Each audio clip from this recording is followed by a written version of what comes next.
Кочанскиот совет побара од владата да се одземе концесијата за изградба на мала хидроцентрала на мала река над браната градче. Одлуката советниците не ја донесоа едногласно.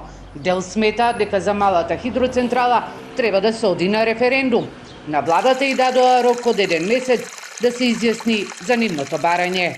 Како координатор на советничка група да се оди на референдум со локалните избори, затоа што тогаш ќе бидат спазени сите можности, општината нема да сноси последици, правната служба можеби ќе има работа во наредните 20 дена или до излегување во службен вестник да го ангажира и да го спроведе до Државната изборна комисија, а дали ќе има ефект или нема, ќе каже времето. Прашањето мое кон вас е зошто да има референдум. Знаеме дека сите се против референдум, сите се против изградба на хидроцентралата.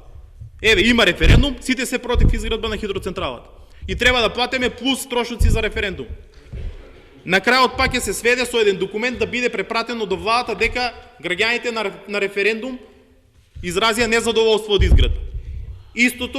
Истиот предлог заклучок кој што денеска го формулиравме и ќе го пуштиме до владата.